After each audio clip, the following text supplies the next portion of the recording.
Good morning, everybody. Welcome to another episode of the Tom Bilyeu Show live. It's weird to say good morning because where we're at, Drew, it is very much deep in the afternoon.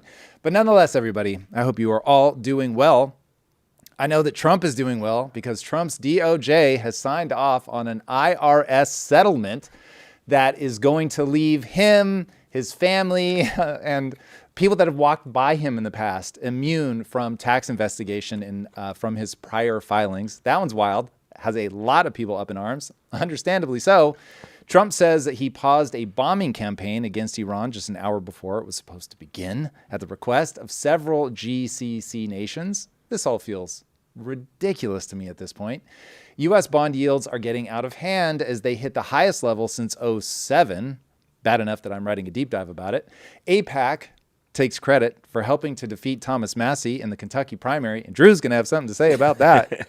Amid AI-related layoffs, leaked audio of Mark Zuckerberg explaining why he's recording his employees' computer use and feeding it to AI has surfaced, and the backlash has been swift. People are feeling some type of way about what's going on with AI. In fact, to the tune, we're headed to Piers Morgan tonight, everybody, to talk about that exact thing. So if you're a fan of people screaming until they're red in the face, be sure to join us. I don't know when it's going to air.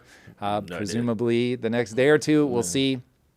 And speaking of things that make me red in the face, the new mayor of Seattle said she felt seen, and I quote, when called a communist by Trump. Oh, goody. Drew, how we doing? You were up late last night partying.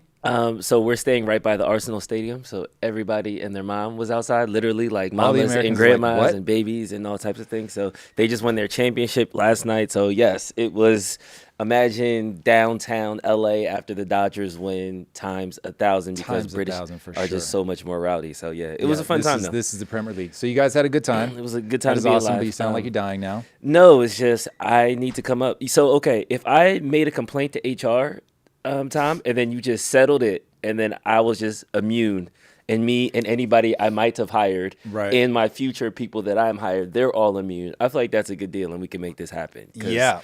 Trump's DOJ, 1.7. I don't even know where to start on this. If it's the number, it's the audacity, it's the setup of the fun. Let's take them one at a time. This is what I mean. I don't even know where to go. This one is rough, to say the least. Yeah. Now, obviously, getting into the specific details of what it actually is probably important. So the shorthand of it is this is an absolutely grotesque abuse of power from where I'm sitting. But what he is doing is he had all the big lawsuits that had remained unsettled. So when he was during the Biden administration, you had somebody at the IRS leak it was a Bose Allen contractor, leak his tax returns. He then sued for $10 billion, which is absurd on its own, but nonetheless, that's what happened. And so now that the DOJ is back under his control, the DOJ has signed off, so Todd Blanche has signed off on a deal that basically wraps a bunch of things that Trump had going at the same time. So the Russia investigation, I think one other thing as well. So we had all of these lawsuits that were pending. They wrap it all together and they give him this incredibly sweetheart deal on an addendum, which Blanche didn't mention in his testimony, that says that, okay, in addition to him wrapping up all of these things and no longer pursuing them, and he doesn't get a payout, but they've created this fund. There's two things that are giving people heart palpitations. One is the $1.776 billion, obviously a reference to 1776, trying to make this feel nice and patriotic, that will go to people who feel that they were wrongly persecuted. And to be honest, I think that the government does wrongly persecute people. And so from that perspective, I love it, but it can't come from the guy doing it. And that's where this just gets completely absurd, is you can't be mixed up in it and be the one to essentially give yourself a pardon, which I think is how this feels to a lot of people. I'll certainly speak for myself. This feels like a variant of the president pardoning himself, which they absolutely cannot do. You can't do that. So the legal precedent on which this stands is questionable, but you've got the two elements. So you've got the slush fund that is made for people that are saying that they were wrongly persecuted. This will almost certainly include January 6ers.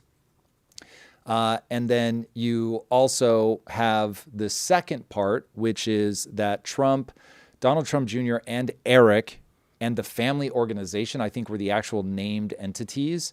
All of them are immune to investigation for tax returns filed before the date that the investigation was launched. So it's not like on into the future, which was the one thing that I found a little bit of solace in.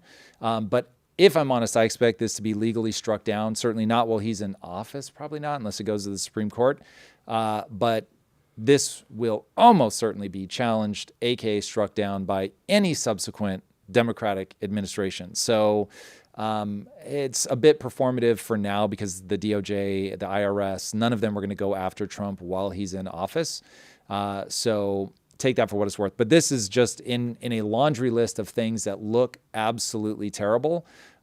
This is one of them. So even if all we had was pure optics, this is still a terrible idea.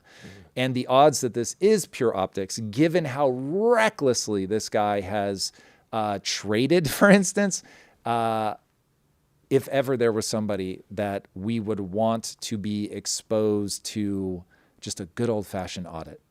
And here's the thing. I hate that this guy has been gone after as ruthlessly as he has, because so much of what happened in the past really was bullshit, or it seemed like bullshit.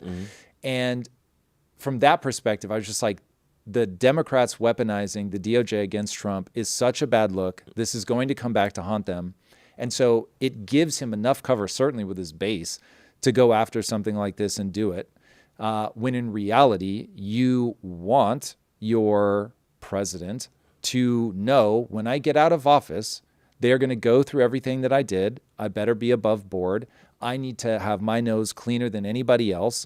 And him being able to do this, at least for stuff that was before that date, it's just terrible. Now, I don't think it covers things that he's doing while the president. That would be the only sort of good news to come out of this, but I would need to look deeper into it to be confident in that statement.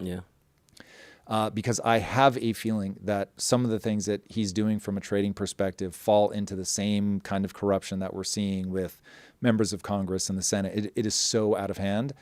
It's got to be nipped in the bud. And if he feels like he's got carte blanche, good Lord. Yeah.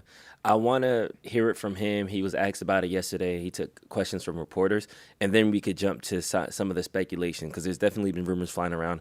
Who's going to benefit from the fund? Why is he doing this? Where's the trust? How is that money going to be dispersed? Some people are saying this is just his way to buy elections. But again, let's see how he thinks he should do it, and then we'll talk about it. And Eric, while we play this, you need to re-grab the doc. The Justice Department has this new fund that was announced today, $1.7 billion. Yeah. Why should taxpayers pay for the January? Well, it's been very well received, I have to tell you. I know very little about it. I wasn't involved in the whole creation of it and the negotiation. But this is reimbursing people that were horribly treated. It's anti-weaponization. They've been weaponized. They've been, in some cases, imprisoned wrongly. They paid legal fees that they didn't have. They've gone bankrupt. Their lives have been destroyed. And they turn out to be right. I mean, it was a terrible period of time in the history of our country.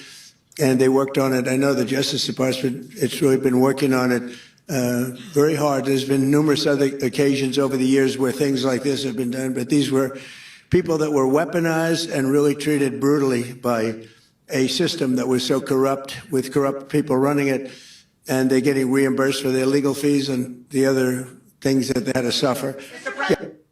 This is really going to get wild over time, man. When you have both sides warring against each other and they're able to use the bureaucracy against each other or to try to protect themselves, like, it is really distressing to see how visible our slide into a I mean, we're not a banana republic yet, but boy, are we getting close. Like, it is really, really unnerving. And I'm really, so my goal is going to be, however quixotic this may become, my goal is going to be to try to paint a picture for how all of us can move forward together in a way that is sensible. So my appeal to people, young and old alike, but especially to the young people that are going to be taking over this country, you really have to create something where the playing field is fair, where as you create policy, you know that it's going to be used by you and against you. And so you want something that really is fair, that is just completely ignorant to who this is going to help or hurt in the future.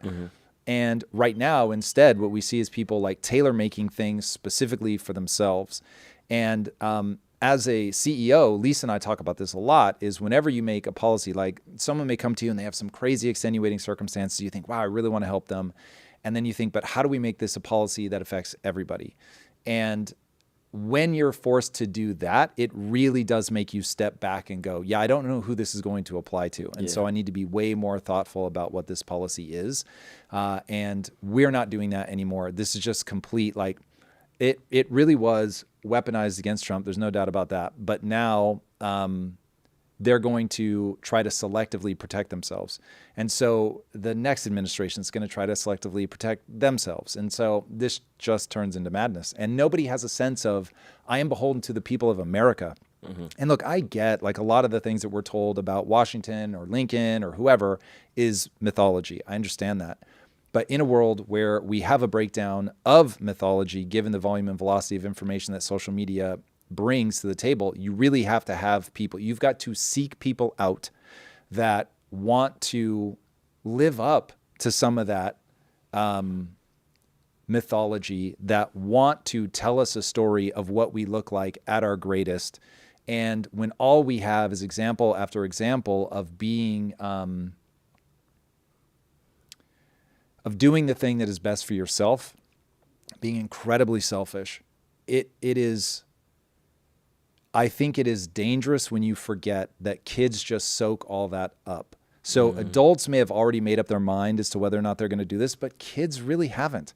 And so if they look out into the world and they just see a never-ending parade of bullshit, they see a never-ending cavalcade of people yelling and screaming and hating each other and shooting each other. I mean, it's just the world that you will leave behind is one of madness. And man, do I want to see us reel that in. Yeah. It's really unfortunate too, because it's one of those things where, like, when you really mess up as like a teenager and your parents kind of sit you down and they say, I'm not mad, I'm disappointed. Yeah. It's one of those situations where it's just like, the crypto coin was bad enough. The Howard Lutnick's sons being on the board of the company that manages the tariff that was bad. Like, there's all these things like, yeah, that looks nasty, but okay, maybe it's not that bad. Okay, that is a little weird. Normally presidents don't do that, but that's a little bad. I feel like when it comes to this, when it kind of falls right into his feet, like, yes, I did to make this fun. Yes, it's going to help those people that were benefited. Yes, those are my supporters. And yes, this is ahead of and it's just, is it really just this transparent how we're operating in politics? Well, it's interesting. So I have less of a beef with the slush fund for people who've been attacked by the government, unless he deploys all of that money during his term. That I would dislike. But having the government being accountable to the people and not trying to intimidate the people, but being like coming into service and being like, my job is to make your life better and I will be judged accordingly. So that, like, I really do think that the justice system has been weaponized, but I would very much want something like that to be put in place, knowing this is going to also fund people that I don't like. And if you can do it with that sense, okay, cool. And obviously a balanced budget, because you know how I feel about cutting more checks. But that part, that one doesn't get under my skin. It's interesting. It seems like that may bother you more than the tax returns, unless I'm reading that wrong. The tax returns to me is the far more traumatizing. And I get that he doesn't want to be in that fight. And I get that he doesn't want to leave himself vulnerable. And I get that he knows that as a president, he can't pardon himself. And I get that he knows when he gets out of office that he's going to be attacked. But man, like, this just isn't the way. And you believe that he's going to get some of that money. It's going to end up coming back to him in some I don't think the shell company, 1.776. nothing. I don't mean, think Jesus. none of that is going to... I'll never rule that out. Yeah. That it goes out and somehow comes back. I don't think he's stupid enough to take it directly. I think he's doing so many other things that in the fullness of time, we will look back on and go, that was just blatant corruption. That was blatant whether it meets the technical definition of insider trading, the spirit of I have information that you don't, and oh look, somehow, some way that information is making it back to the people that are investing on my behalf. Maybe I'm cynical. I'll accept it. I am not the one that should be making this decision. It does not matter that I look at it and say that this looks terrible. This is the kind of thing that should be investigated by an independent party. And I feel like both sides of the aisle have just completely gone independent. What do you mean? Like, this is a sword that I get to wield when I'm in office. And I had a realization when I was in Italy that it's a very sad thing that we are living in a time where people do not build monuments to the things that matter to them. Again, mythology, I fully accept that. But to tell ourselves a story in the physical world, I think is really important. And the only story that we could plausibly tell ourselves right now is I hate you, you hate me, and we're willing to fight about it. And instead of going, what are our shared values? And I want to focus obsessively on what they are. I want to articulate them. I want to say them out loud. I want to live according to them. And when I betray those principles, I want people to call me out on it. That's part of the interesting thing about doing the lives is people will make me either say, I have evolved my beliefs and I no longer believe that thing that I said before, which is why I'm now contradicting myself. Or they will harangue me if I get, if I start saying something different just because it ends up being convenient for me. And so being held accountable to my belief system, to having to articulate why something has changed, I think is incredibly meaningful. It's part of the reason I find the deep dive so useful. It forces me to say, to plant a flag and say, in this moment in time, this is what I think and believe, and this is where I think it goes.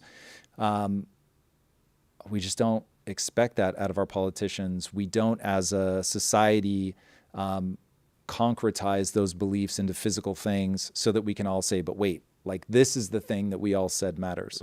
And I get it. It's partly because we can agree on what matters.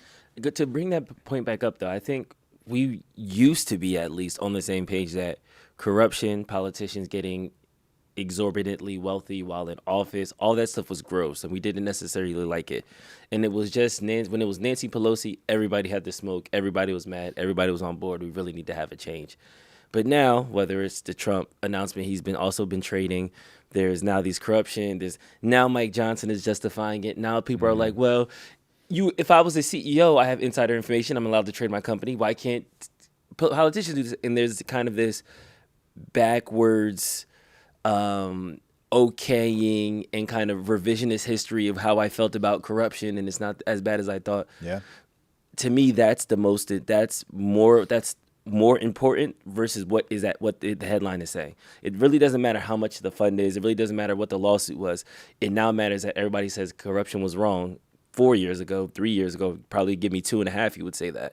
But now it's, well, it depends who's doing the corruption, or what's your definition, or how do you define and it's just a slippery slope of us just kind of, it's another thing that we lost from the moral aspect of the society. I think what we're 100% I get it. I'm living in Pollyanna land, but I love that was supposed to be the societal agreement. You know what I mean? And now corruption is cool, and well, we'll see what happens. And it's like, wait, this was 5-alarm fire a couple years ago when Nancy Pelosi was doing it, and then now that Trump has gotten so wealthy in office, it's kind of like, yeah, well, he's rich now, so that's how rich people operate. And it's just kind of, I don't know. I think the part of it is like 2 degrees off from that, and it's, I don't think when my team does it that it is corruption, and they can they actually delude themselves into believing that it's not corruption, or they're just willing to lie. And so the thing that this drives home for me is populism is all about team sports.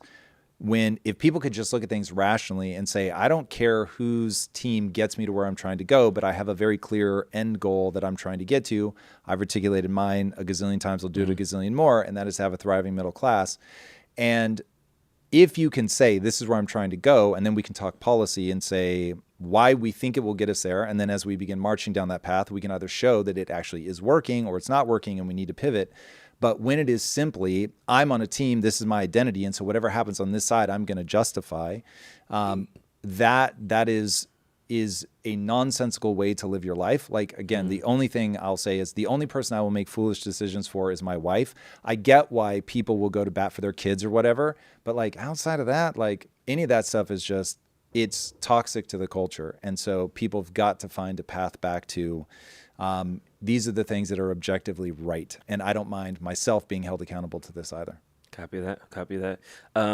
Also, in similar ridiculous things, Trump said he was about to buy him Iran, but changed his mind because the GCC didn't really want him. Yeah. You kind of said it in your read up top. Is this just him kind of saving face, or do you think that there was some type of back order deal that actually stopped the bombing and changed the landscape of the war right now? When it comes to Iran, Trump is in over his head. That is the reality. He's no longer able to predict the outcome of his behaviors. And because he does not know, if I do this, I will get this reaction, he doesn't know what to do to move forward.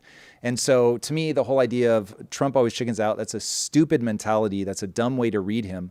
The reality is that if you think that you can get something by pushing forward, you push forward. The second you think you can get what you want by moving backwards, you move backwards, whatever. So I've never had a problem with that. This to me is not like indicative of some personality flaw where he's just afraid to move forward. This guy will do the dumbest, most aggressive shit ever. Reading him as somebody who's scared, I think will yield very little predictive validity. The thing that has predictive validity in this moment is he is uncertain because, and it started coming out when Witkoff was saying, man, Trump and I both expected them to capitulate and they're not capitulating as we're building up all this massive force. And that should have been their first clue. You do not understand the calculus that they're running. And so now as this gets more and more complicated, it's just harder and harder for him to figure out which direction he should be going. Now, I do not have a crystal ball, so I don't know that this will end up being true. But the thing that is starting to worry me the most is that if you look at the moment where everybody said, okay, the British Empire is done, it was the Suez Canal moment. They could no longer back people down with the strength of their navy. And this may end up being our Suez Canal moment. We'll see. We're still in the middle of this. The future is uncertain.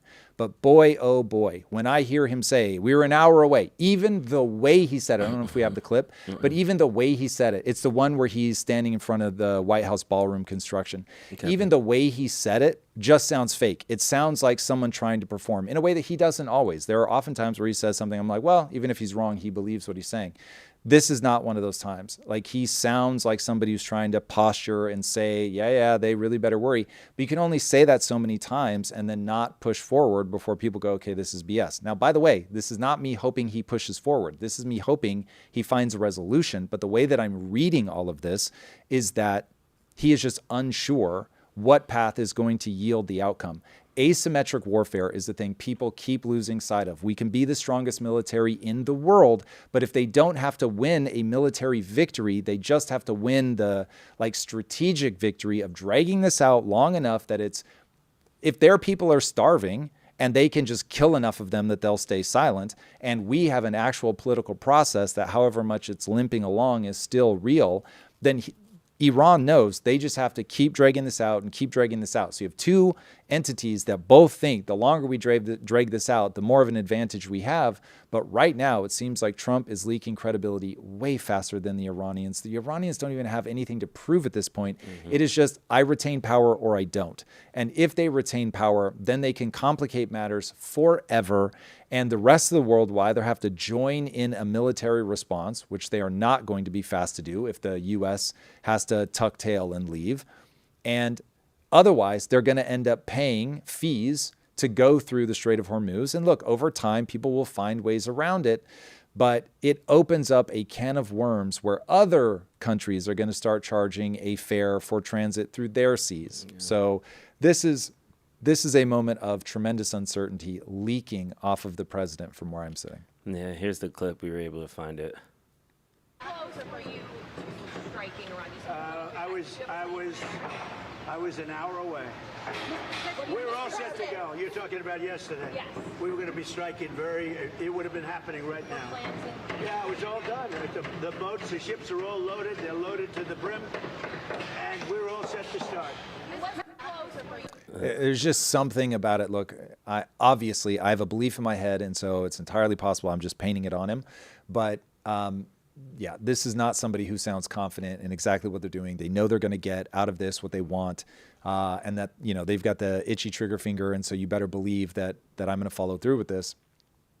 He doesn't have the political capital to keep going. You've got something coming out of the Senate now. It's not like an actual resolution or anything, but they put it forward to actually get it voted on, where they would have the Iran War Powers Act. It's something like that, which would force Trump to go to Congress to get approval before he could restart the war. And if that ends up happening, I just can't imagine that they'll vote for it, not with things as they are currently. Something new would have to happen.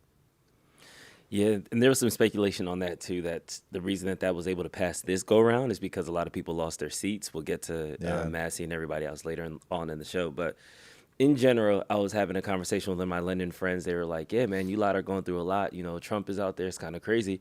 How much longer is he your president? And I was like, oh, we're just getting started. He has like 2.5 more years left. So now that we're entering kind of this last home stretch, I would call it, because midterms, there's always going to be some reshuffle. His legislation is definitely going to slow down. That happens with every president. It's not specific to Trump. But now that we're about 1.5 years in, he got a couple wins, big, beautiful bill, Trump account, Trump RX. He got a couple losses, tariffs, I would say the Iran war, everything, corruption, trading, policy-related things like that. Are you still confident that he could pull something together and kind of land this plane in some way that won't make Americans, and more importantly, the middle class, in a worse situation than when he entered office? Like, I think you have to look at the directionality of the choices that you've made, and the directionality right now is bad. Yeah. So you've got the bond yields, the long-term bond yields are going up. Your Fed is in a position where they can't afford to cut right now, but they absolutely have to cut. And so they're backed into a trap where if they cut, then they can refinance the debt, but they'll let inflation just rip. And because of what's going on in the Middle East, you've already got inflation now going crazy. So we're back up to almost 4% and rising. So when you look at, I think it's called the PPI. So the PPI is what producers pay. It's literally producer price index. And that is at 6%. So now it doesn't mean that they're going to pass it all on to consumers. And so maybe it really does settle out somewhere around 4%, but I could also see it going higher. And the longer that things drag out in Iran, I could see it going even higher. So anybody that's making decisions, if they are going in the wrong direction, they better have a very concrete answer as to why this is actually going to turn around. Now, I can steel man their argument, but your question was, how confident am I? I am low confidence, but the steel man of the argument goes like this. This is a temporary thing while we wrap everything up in Iran. I really want a diplomatic solution. I still am confident that we're going to get it. Dear American people, I hope you're not saying that you want me to bomb. I hope that you agree with me that if we can reach a negotiated settlement, that would be preferable massively. And I've been very clear and consistent, what he will say, on the fact that this is all about nuclear weapons. They have not backed down. We've got a new idea, which is called the Ring of Death. We're going to place a Ring of Death around the site where the buried material is and let Iran know, all right, if we're at a stalemate, I'm just letting you know that if you cross that line of death, we will kill you instantly. We are watching from satellites. We will drop bombs. You will all be dead. And so with that, we, America, now claim victory. If you don't open the strait, though, then we're going to have to come back and start blowing some shit up. And we see if they end up making good on that threat or not. And by the way, assuming whether we have to do it militarily or we get a negotiated settlement, dear Americans, that will then flood the market with oil, which is going to drive the cost of oil down. So yes, this will have been very unfun, but you will watch the bond rapidly come back down. It will come back down in the news. You won't even have to wait for it to work its way through the economy. This is all just a mild blip. Hang in there. Like, on the other side of this, we're going to be better off. Oh, and by the way, we've got like 110 empty tankers heading to the U.S. The U.S. is now going to be the gas station of the world. We're negotiating new deals with China. They're going to be buying more oil from us. Everything is going to look brighter. And so you can paint the picture. It's only a question of, do I trust that in the hand-wavy part of that story about they eventually agree, Ring of Death, all of that, like, oh, we somehow get the Strait of Hormuz open back up. Does that actually happen? Or does this become the moment where Iran is able to back down the U.S. military by saying, we can blow up just enough of these ships that people won't go through the strait. And they will come to us hat in hand and they'll pay the $2 million fee. And then it's going to be on you, America, holding your blockade, because we'll let people through. All you have to do is pay a fee. And so if the world opinion goes to America's the asshole, now we're in a pretty rough spot. And so it is going to bring a lot of things to a head. So I'm optimistic. I am not confident. I think that when you decide to start a war, you have to remember how unlikely it is that you'll be able to get out on your own terms, especially if you're not willing to go to total war, which is always the part of my story that hopefully makes everybody deeply uncomfortable, which is, yeah, if you're willing to kill everyone, then you can win. If you have the strongest military, you can effectively win any war. But, that is a terrible fucking solution. Yeah, and you will have to kill everyone, because once the reporter and media and dissent, like there's all these other variables on the table for sure. All right, let's jump over to Kentucky now. And honestly, all around the world, Trump was, I think it was 20-0 in all his endorsements in the primaries in different states yesterday. So he has pretty much swept the board. People are now rephrasing the entire conversation as people who are dissenting from MAGA. They might have a base online. They might have some YouTube and podcast views. But when you're in real life and you're actually talking to voters, they're still all on board on Trump. MAGA is still a movement. And Trump winning against Massey as the biggest race kind of shows that's popular. Did you have a similar takeaway? I mean, it is pretty wild that the CNN guy has been trying to tell us for a while that among MAGA Republicans, he has 100% support. So the debate was always, and to be honest, I kind of laughed at that because I was like, well, how much of the base is actually MAGA Republicans? And I would have guessed that it was substantively lower than it is. But if the Massey race is anything to go by, it's like 60-40. So it's like, it's not like some slim ass margin. Like he won handily. So if that is any indication, if the Republican Party is a 60-40 split in Trump's favor, then he's still, like we just saw, going to be able to pull a lot of rabbits out of the hat. So it is an interesting question that is eternally being asked, which is how much do the voices online represent the voices in reality? It is a very difficult to pin down question. And we're seeing right now that there's a lot more juice for Trump than I would have thought. Yeah. It reminds me about the press conference that wasn't a press conference that he did earlier in his term, where he was like, I'm going to talk to everybody, to the nation on Tuesday, and I'm going to do all these things. And he basically was just reading out his tweets from the last 2 weeks. And that kind of, we talked about it, it solidified to me that, okay, his base is, they're not chronically online YouTubers. Right. They are the older folks who are still watching traditional TV, who go to bed at 7 o'clock, who watch their stories, watch their news, and that's their day. So a lot of times having that TV commercial donation money and able to attack that older population on traditional media, you can definitely reshape the narrative a lot easier than you can on a podcast or something of a lot of these alternative medias. Let's pull up this tweet. This is from Hawkeye Enjoyer talking about the Massey race specifically. He said, someone you never heard of declined 8 debates, and this was your point. You shouldn't be a politician if you decline debate, and took $20 million in donations from, I'll say AIPAC, not Israel, won a primary from an 8-year constituent were cooked. This is the underbelly of that conversation, though. Is this just lobby's gonna lobby, and Massey pissed off the wrong lobby and they got him out of there?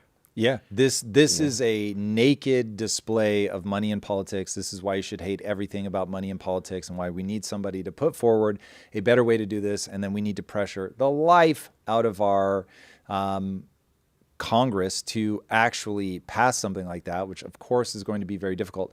But this is wild and grotesque, and I beseech all the rich people out there that are throwing money around in politics. Do you guys not get the moment that you live in? Do you not understand how the internet works?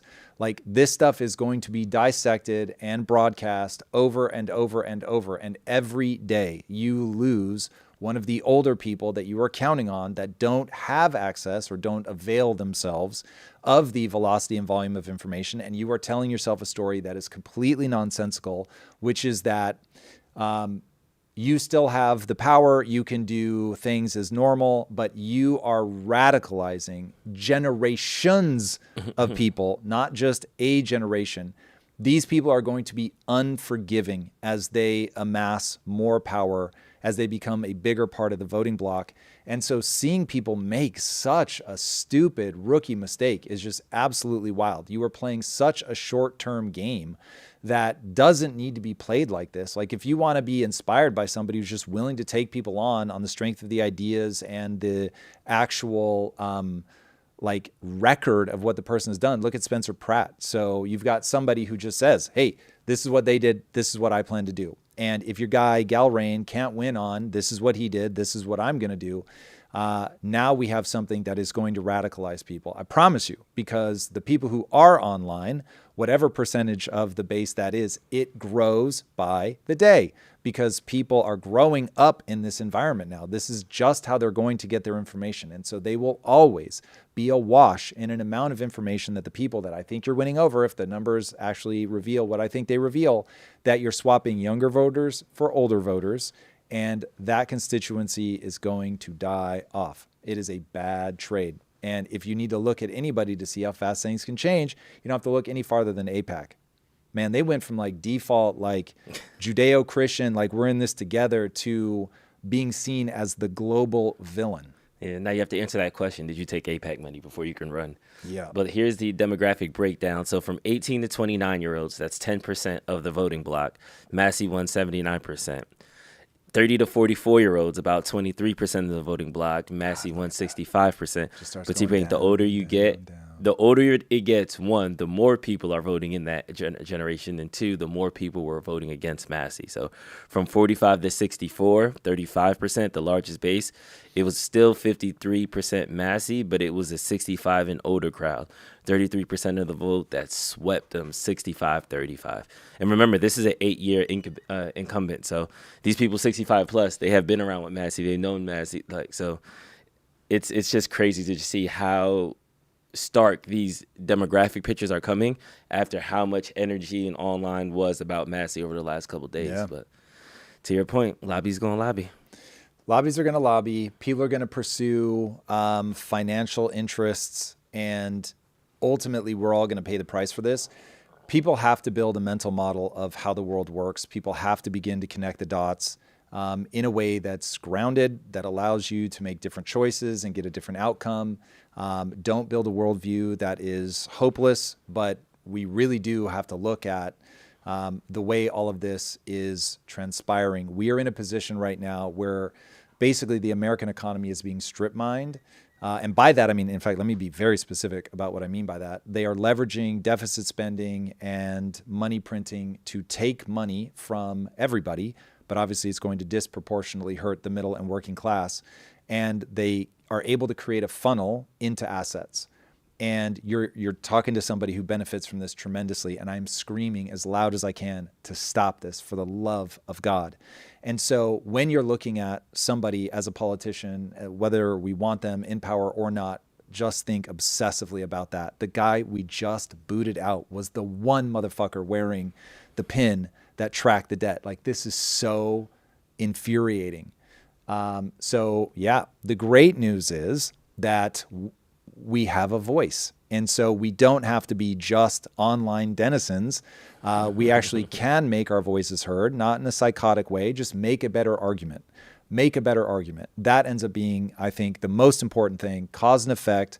Why does making this change lead where we want? And so what I'm beseeching you all to do, the more you understand it, the more you'll be able to articulate it. And if you don't understand it, then all you're left with is the emotional side of it. And look, I'm preaching to the choir. I appreciate you guys being here. I am really grateful for all the people that tune into the economic deep dives. I'm really trying to paint a picture for what is actually happening so that people can understand it, they can make better decisions. But it is admittedly heartbreaking that of all the people to get booted, it's the guy that is most aware which of course is why he got booted. Trust me, you don't have to point that out. I'm aware of the irony.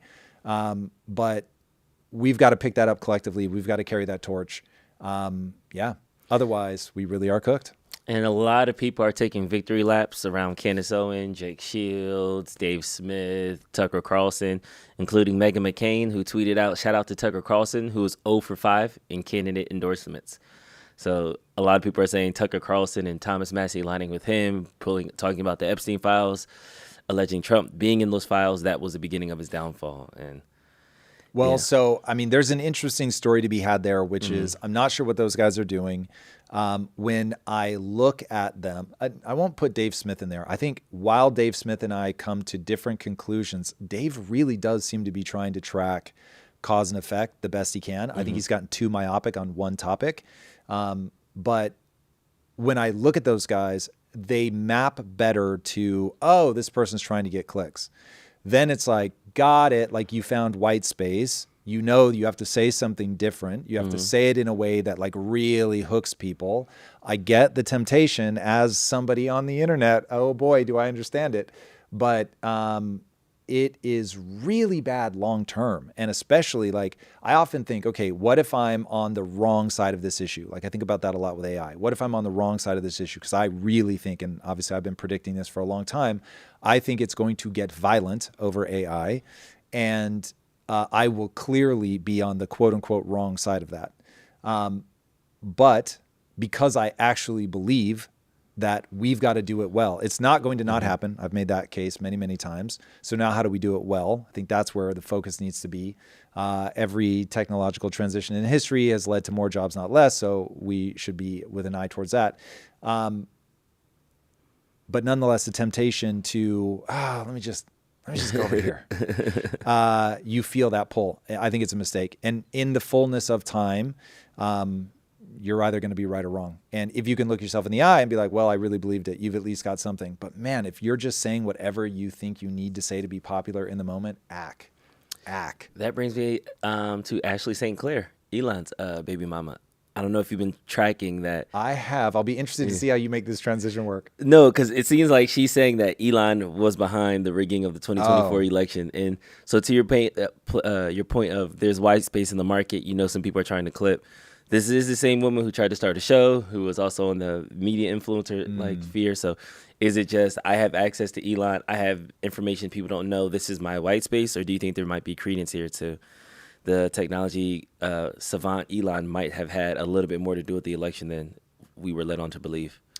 Well, the fact that she actually in this clip, and we should play it, but it was just 4 minutes. I don't want to play the whole thing. It's too much. I think it's towards the end that she says, how the hell did you have access to election information? Anyway, maybe we don't need to play it because that's what she says. That's the part where I was like, yeah, that's a very good question. And I'm not saying it doesn't have a reasonable answer. This guy is somebody that, given the access to data that he has on X, he may be able to correlate trends on X with things that happen in the real world. It's entirely possible, given that he would be able to go back through election history for, as long as X has existed and be able to identify patterns using large language models to go in and correlate the data. Like that kind of thing exists. It's very real. It's above board, all of that. And so it's entirely possible that he was just doing that. So I'm not going to leap to he did something bad. I'm also very open if somebody's got the evidence. So that's certainly possible. But she's asking a question that needs to be asked. How did he have access to that information? It would be very wonderful to know. What was he doing? Because the fact that he left hours early and said like, cool, I've got it. My data shows that he's going to win. At a minimum, it'd be great for polling. Like, hey, here's the like real information. So do I look at her as a grifter? I don't know her well enough. So it's, look, everybody's going to use what they have. And as long as she's being honest, great. Now, you know me. I do not like the air dirty laundry. Yeah. So they have a kid together, right? Yeah. So, I mean, you share a child, man. And so like, there's just, I have a different moral compass when it comes to that stuff. So I will say this, if Lisa had an affair, cheated on me, I'd be devastated. I am not going to go online and talk shit. is not going to happen. Like, that's a betrayal of who I want to be. Yeah. I don't give a fuck about who she is. And so, yeah, that's just me. We'll see. This is just something that, as we were having speculation about different groups and media entities, I was like, oh, that's interesting. I don't think I asked you about that Ashley Sinclair question yet. So Here's what this is the far more interesting thing. Yeah. Like, it will never cease to amuse me that the richest, most powerful guys in the world, evolution is undefeated. It puts this fucking algorithm in your brain that's like, your dick really wants to go in these places, and they cannot help themselves. When I hear her talk, I'm like, she's young and good looking, I guess, but like, are you really going to risk like all this? Like somebody putting you on blast forever and ever? was it worth it? No way, dude. Like, the greatest piece of advice for young men, don't stick your dick in crazy.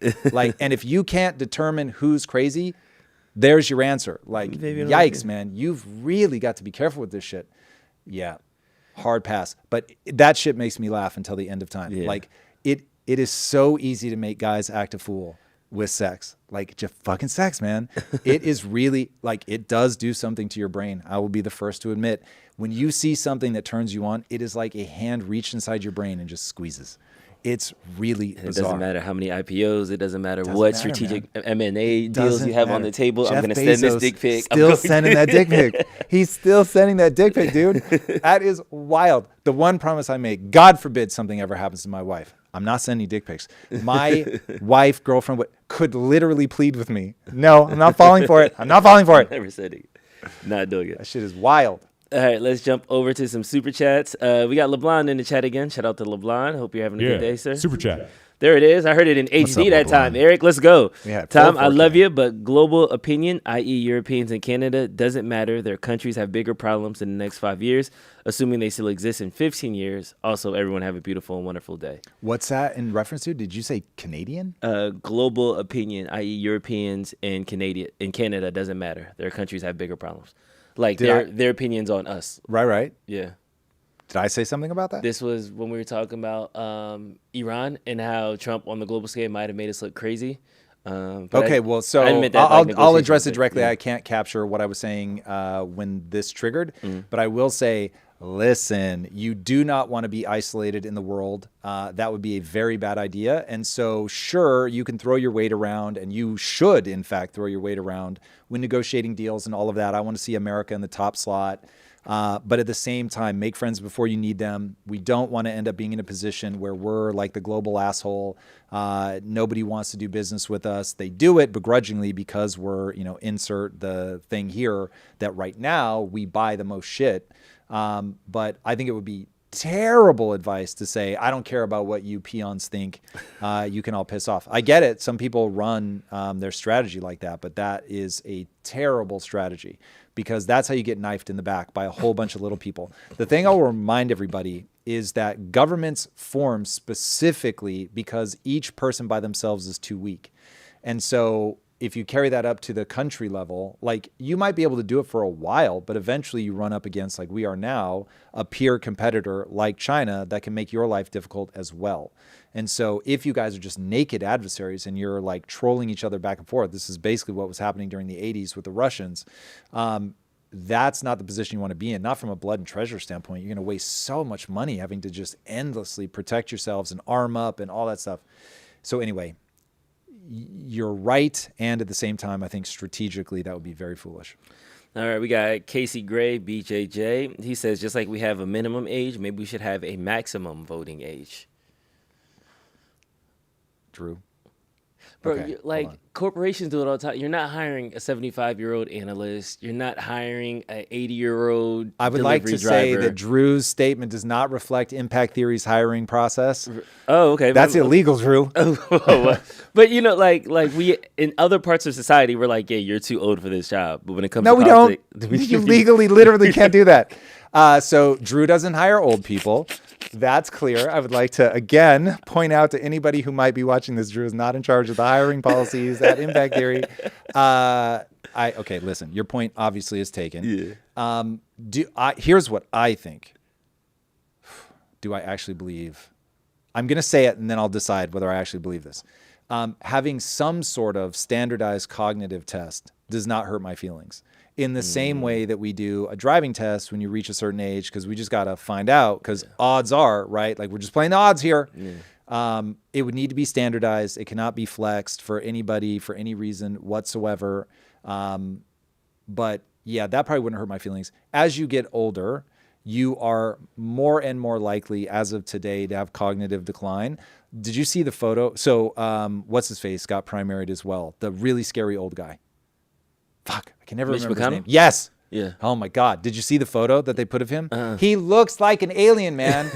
There's no way he passes a cognitive test. There's no way. He's frozen on camera. Like he actually just freezes. And they're like, he's glitched. We've got to walk him off. Like, come on, man. Like, term limits, age limits, something. Now, a just strict age limit is probably worse than term limits, but term limits are a great idea. Like, I don't know why we decided, it's good at the presidential level, but not anywhere else. Level, Like, you still get the same problem that you're worried about happening at the executive branch, you're going to get at the legislative branch en masse. No, 100%. So, yeah, that one is wild to me. That one is wild. We all have aunties, uncles, grandmas, like we have those people in our family that we know now that it's like, I have to turn the TV on for you. When your phone rings, I have to answer and put it on speak. Like, we already know we do these little things just to help them function. Yes. Why are we letting them be in charge of our AI data center policy? Yes. It doesn't, those two things just don't match. Bro. So I'm not trying to be ageist. Shout out to my old people. You're living your great years. Please give me some wisdom. I just don't know if you should be at the forefront of leading policy. Yes, a voice in the room, absolutely. But having your hand on the buzzer, I don't know if that's the best place for you. Or we do like an Olympic qualifier and we set up a bunch of shit and it's like, all right, there's an iPhone. You got to download a new app. Here's a crypto wallet. You got to set that fucking thing up. Here, also, we're going to have 17 scammers go hard in the paint to try to get your shit. If they crack your crypto, you can't fucking, no way. You have to text a TikTok to your goddaughter. 100%. You got to set up a crypto wallet. You got to quote not tweet. Get scammed. Those are the three. You got to quote tweet. You got to get like 1,000 likes. Like you gotta be in this fucking era, man. That's funny. Shit is wild. And last but not least, RJ Johnson, he heard you talking junk live. He said, I sent my reply to your challenge direct. I also have a special gift to you for next week at our final BDCEO. Ah, nice. Prove it wrong, RJ. I'm rooting for you. Let's I'm go, rooting for you, bro. Show them up. I'm rooting for you, too. Let's make it. Okay, so this wasn't really on our docket. I literally seen this video like 3 seconds before we went live, and I was like, oh, this is Tom's favorite thing to talk about. So this is Jeff Bezos talking about raising taxes isn't going to do what we think it's going to do. So people talk about, making the tax system more progressive. How about we start by having the nurse in Queens not pay taxes? Why is somebody at all? Why is a nurse in Queens who makes $75,000 a year paying more than $1,000 a month in taxes? That's $1,000 a month that could help with rent or groceries or anything. And so, and by the way, do you know what that all adds up to? The bottom half of income earners in this country pay only 3% of the taxes. So, it's only 3%. We can find 3%. So we don't have, it's a small amount of money for the government, that. And really, the more I thought about it, to me, it's kind of absurd that we're doing this. We shouldn't be asking this nurse in Queens to send money to Washington. They should be sending her an apology. It really makes no sense. So I love the sentiment, and I'm going to violently disagree with what I think it does to the psychology of the people. If you're not paying any tax, then you don't go, are they spending the money wisely? The government is being defrauded at a level that is grotesque, like properly grotesque. And I love the idea of giving people money when they need it. But when you actually start looking at what is the problem that countries, so everybody will point to the Nordic countries and they'll say, just model them. And then you look at it and you realize the reason you can't model the Nordic countries is because we do not have homogeneity of values. And more importantly, we don't have homogeneity of values that say, I'm only going to take the absolute minimum of what I need, and I'm going to hold myself and others accountable to making sure that they're contributing to the system. Only when you have that mentality do these systems of trying to take care of everybody work. So when you have a multicultural system like we have, multicultural is a stand-in for different values. And when people have competing values and you create a system that can be taken advantage of, people that have a value system that says, this is mine for the taking, or have a value system that says, well, if somebody else is taking, I'm going to take, then everybody starts taking. And that's the exact situation that we find ourselves in now.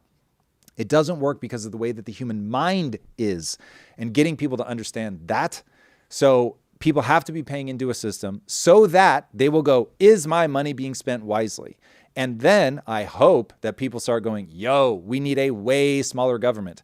Right now, instead, what we do is people will take Jeff Bezos' advice. And by the way, that's advice that's trying to keep him from being taxed. What is it? 86th? Wasn't that the one that got the guy like, I found some seashells? It's going to stop him from getting seashelled. So I get why he's saying it, but the reality is you do want people paying into a system so that they will be scrutinous of every single dollar and holding the whole system accountable to, are you yielding results or not? And we're just not going to get out of this madness until we have a system like that. Okay, park that idea. I do want to look closer at sovereign wealth funds and figure out, like, what's the gotcha there? Is there a gotcha? Should we be doing it? Does it work with a diverse society, or does a sovereign wealth fund only work if you're Norway? So that's going to be something that I'll look into in the not too distant future, because it does unnerve me that for the most part, the only countries that have it are monarchies. And so that seems like a pretty bad trade. But Norway does have one. And so is there something? America has so much wealth. Anyway, I haven't looked closely enough at it. My default position is it's a terrible idea, but that's just a default position. So yeah, this is one where Jeff Bezos is so smart that I know he knows how this whole system works. And I know he knows that just continuing to push taxes higher and higher, because once you're like, why should the nurse who's making $75,000 pay any taxes? It's only 3%. Then it's like, well, why should somebody making $100,000? Then it's like, well, why should anybody in the medical profession, even the guy making $500,000? I mean, he's helping people, Drew. And so it becomes like this complete madness that spirals out of control, when what you should be doing is saying we should spend less money, because we are spending money fraudulently. We're spending money stupidly. We need to restrict, then from a place of, all right, we've got a nice balanced budget, small government that isn't like just taxing everybody to death. What is the thing that we care enough about that even I, as somebody who's not making a little bit of money or not making very much money, I would want to contribute to that, because that feels so right, so good. And then only when somebody is temporarily in need do we go, all right, cool. Like, here's the handout that you need to get back up on your feet. When you say, so to you, it's the means testing of it, because you say temporarily in need. Yeah, I'm like beaming in on that. 100%. It's just the means test. Got it. This is same interview coming from a different angle, and then this is more specifically the call for an increase in taxes isn't necessarily the also going to benefit that teacher in Queens. He keeps bringing her up. I don't know if you know somebody, or maybe he sent her a dick pic recently. I don't know. He has a focus group. I think she's made it in reference to you and others. Are able to pay a lower tax rate, even though you're paying an enormous sum in taxes, a lower tax rate than maybe I am. These people sometimes say that I don't pay taxes. That's true. I pay billions of dollars in taxes. And it's a perfect, again, if people want me to pay more billions, right, then let's have that debate. But don't pretend, that's going to solve the problem. You could double the taxes I pay, and it's not going to help that teacher in Queens. He is so right. And I think that's the part I wanted to kind of click in on. Yeah. Which so is the question, why won't it help? Yeah. Why is he right? Okay, so the reason that this isn't going to end up helping the teacher is the thing that is hurting the teacher is that she cannot save her way to prosperity. She is not earning money at a faster clip than inflation is stealing it from her. And that really is it. And I know that people get bored of me saying it. And I wish, like, it is, I'll be honest, it is grotesque that humans, we all do it, but that humans get bored of hearing the truth and yet still don't do anything about it. For all of Brian Johnson's measuring of his girl's vaginal microbiome and how many erections he gets, the reality is eat right, sleep. Like that, it's like 85% of the fucking battle. He even did a list of like, here are all the things. They were all boring. It was none like take CoQ10 or anything like that. It was just like some basic bitch shit. Sleep, stay in the bed for 8 hours. Exercise, wake up in the morning. It's like, it's just the basics. People don't want to do the basics. But the reality is, if the government would stop stealing money through inflation, this problem goes away because people can save their way to prosperity. So once you break that, now you have an immoral system that tells people you must go gamble or extract from the government if you want to make money. And so you create a system where instead of people being able to grow and get better as a person and work hard and contribute more and therefore get more rewards, you create a system where they're incentivized to be a political actor that goes in and tries to siphon off as much as they can. And here's a new idea. I've talked a little bit about this, but the overproduction of elites is almost certainly a way bigger problem than I've given it credit for. And the idea that when the government starts guaranteeing loans or securing loans for people to go get a degree that the market is never going to reward, underwater basket weaving. It's like, cool, you have a degree in underwater basket weaving theory. And the problem is nobody gives a shit about that. So you're not going to get paid to do that. And so now you've got a bunch of loans that you're probably never going to pay back. And so that creates resentment because that person feels like, well, I should be able to do something with my underwater basket weaving theory degree. And I'm out here now and I'm driving an Uber and that's shitty because I'm one of the smart ones. Yeah. And so what the fuck? College, I did everything right. I got my degree. I did what you told me to do. But what the market is telling you is, the market doesn't give a shit about your degree. And so by the government facilitating that, we create this resentment loop. We create a potential like missed opportunity in the economy, if nothing else, where that person could have done something that would contribute, but now isn't doing something that contributes. And then if I really want to just trigger people here, but I mean this sincerely, we really have to come to grips with this. When you look at women and say, okay, cool, like go get whatever degree, even though the world is not going to reward you for that. And then they do that thing instead of raising a family, which in my mind should be culturally rewarded. It should never be a trap. Women should never have to have kids if they don't want to have kids. My wife did not have kids. My wife, I love her to death. Yay. But if she can't do something that the world wants, then that just is what it is. So on that, I think that we have to face that there will be consequences to the way that we have set up society. And we have essentially forced women to go into work because of inflation. And then on top of that, we've then let a large number of people, many of whom happen to be women, go get degrees that the economy is never going to reward. And so now they're pursuing something that from an economic standpoint, people are like, nah, not into that. But they have to work because of inflation and they got a degree that doesn't make sense. So it's like you just get this really shitty resentment cycle, dragging the economy, missed opportunity, fewer kids, all for what? Let's take a step back. I actually want to answer that. Yeah. All for what? What? So that the bankers can steal your money. Like actually for real.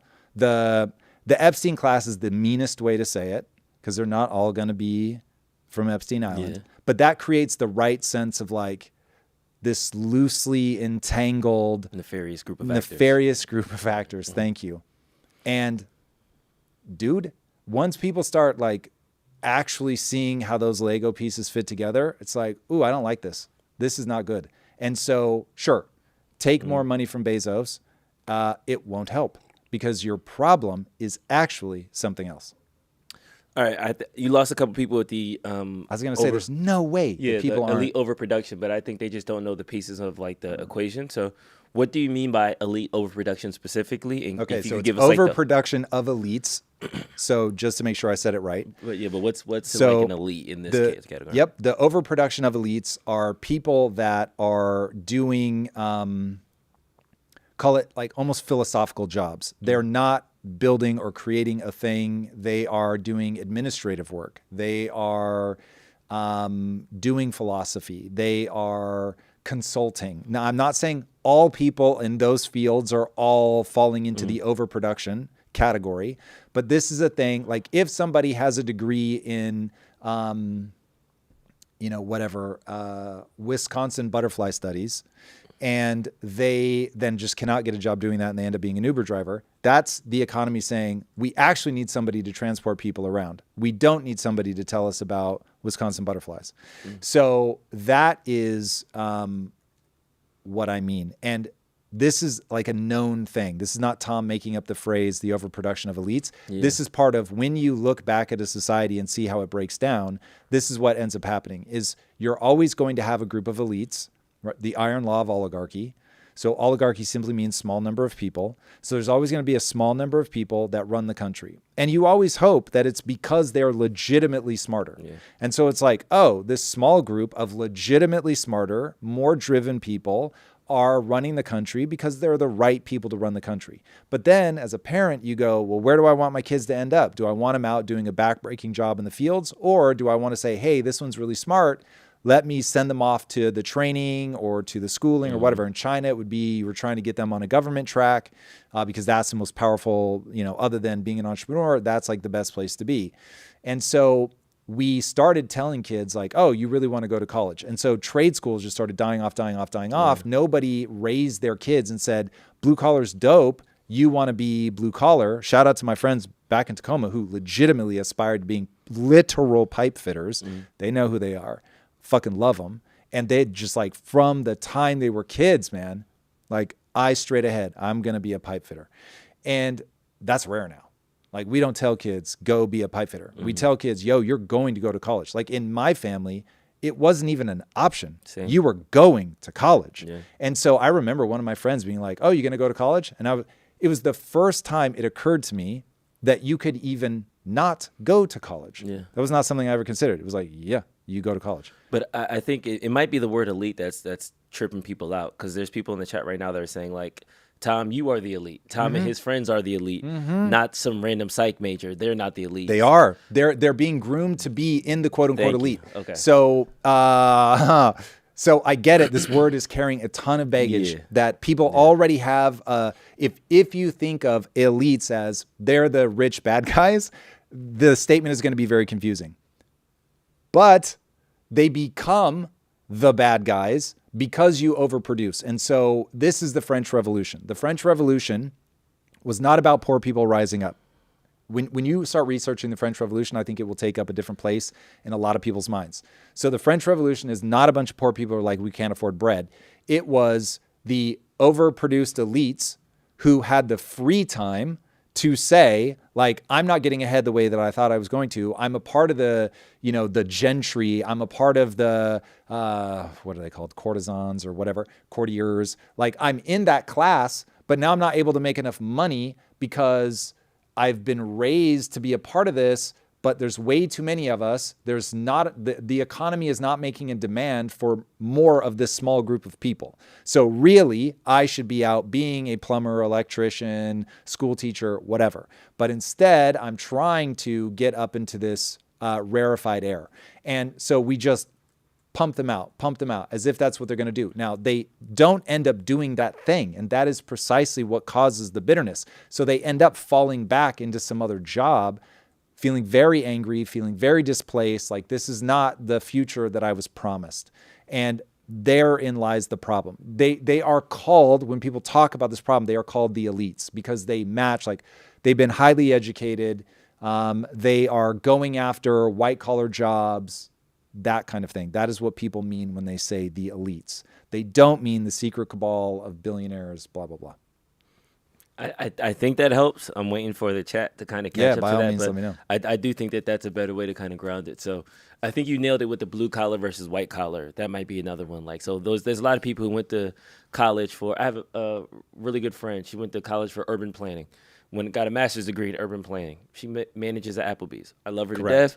Got it, but that's elite overproduction. You went to school to get a really bougie degree when you could have done something that didn't necessarily need a degree. Like you could have gone straight out of high school into the Applebee's, but your parents didn't raise you to do that. In fact, one of my most successful family members went straight out of high school to work at KFC.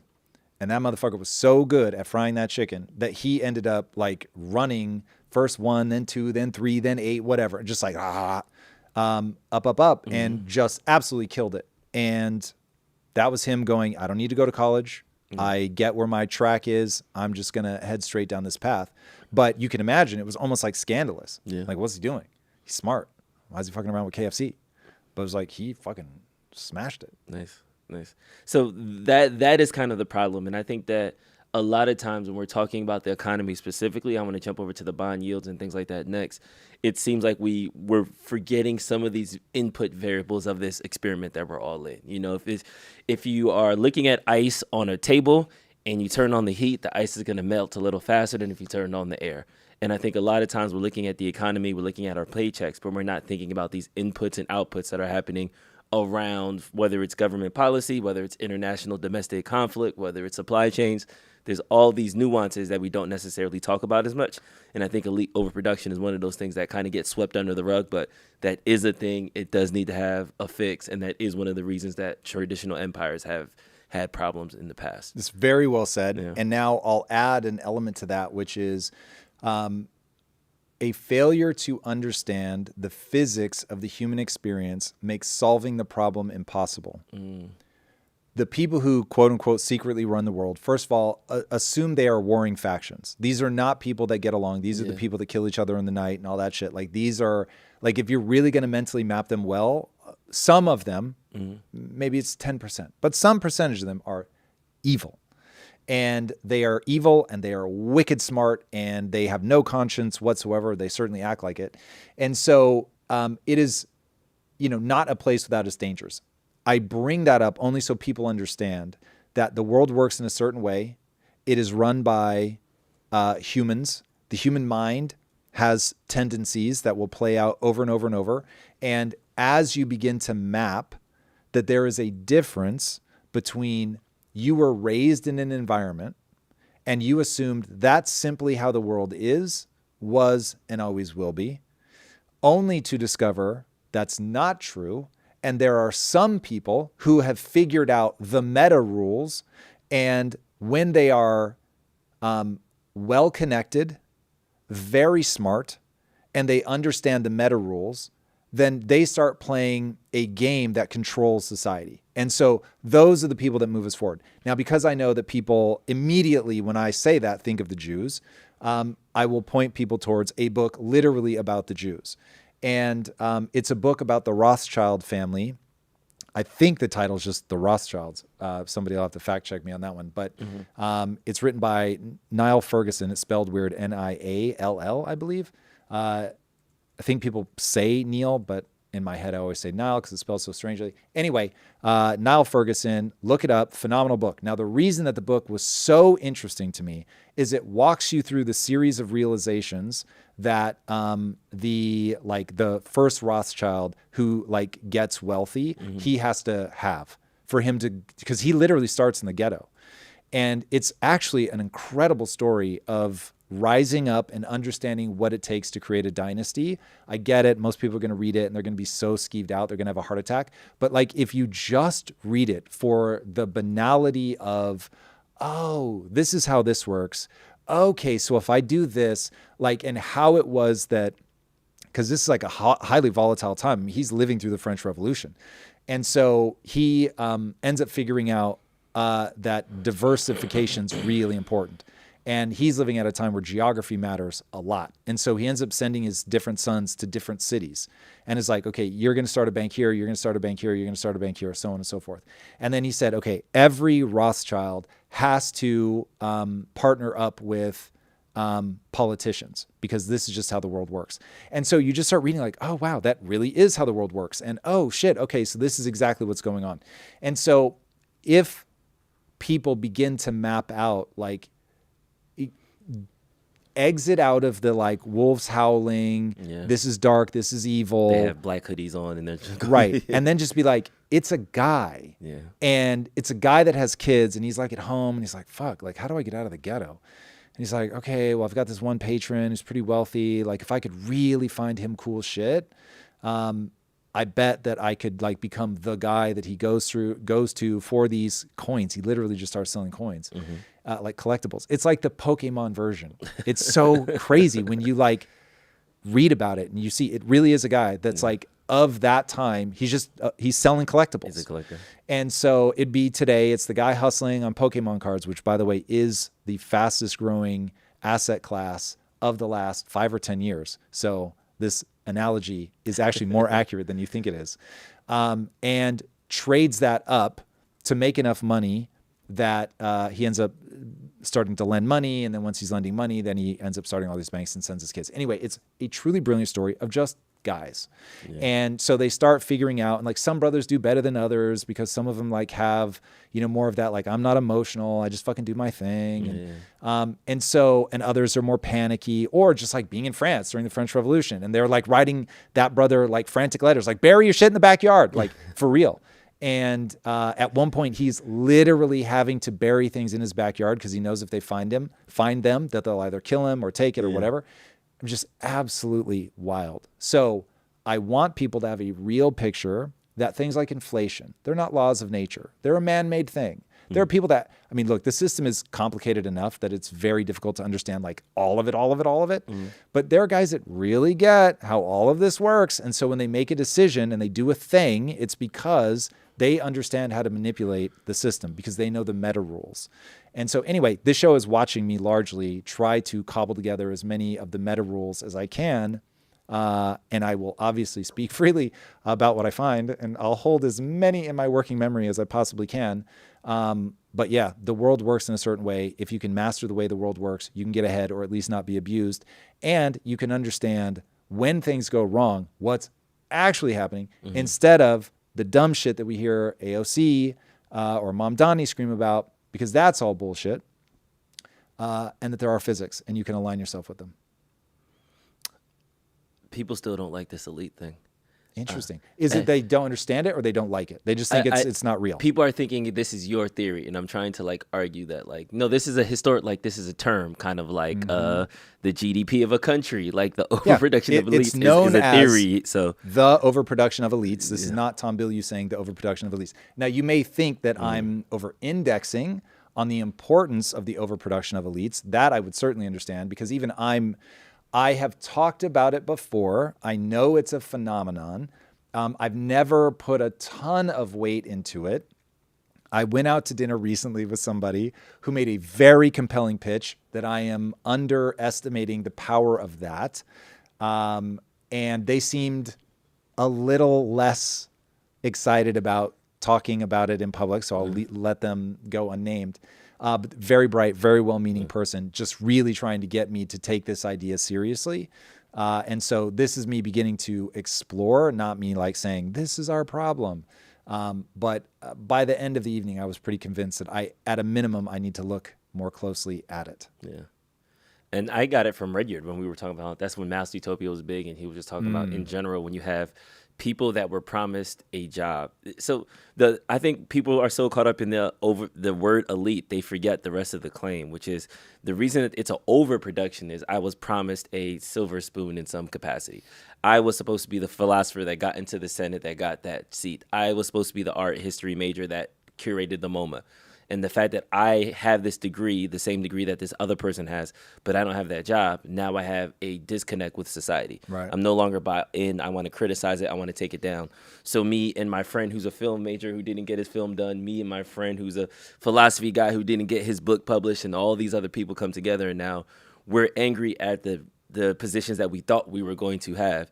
And now we want to overthrow the government. And so that's like the cycle of the beginning of the overproduction of elites. And this is also part of what people talk about with Marx, is that Marx was an overproduced elite. And meaning that he thought his life was going to be one way, and his parents were like haranguing him, "You're so smart, will you please just go get a job?" And he was just like always on the outside of that, where you, like you said, I was supposed to get the contract, I was supposed to write the book, I was going to be the doctor that gets picked up at the college. And I forget what the stat is, but there's a distressing number of PhD students that never get to actually teach. And so there's just not that much room for PhDs in academia. And a PhD is largely for academia. And so if you get a PhD but are not able to enter academia, it's a bit like that's the perfect example of an overproduced elite. You've got the doctorate, but you're now doing something that's not tied to your actual doctorate. So anyway, you explained it very well. And hopefully people sit with that. And by all means, if they think that it's a non-entity and this doesn't matter at all, hey, fair enough. We'll debate the point. I think they're wrong, but I'm early enough in exploring it that may not be able to explain it well enough to get people over the hump. All right, let's jump into the bond yields because we were still talking about the economy. For the U.S., it has hit one of its highest levels since 2007, and we all understand what happened in the coming years after that. The 30-year note yield rises to 5.18%. There's been this invisible line that I've been hearing about, that when the note gets closer to 5%, that's when U.S. panics, policy stops. Yeah. We're no longer at war anymore. Everything is peace.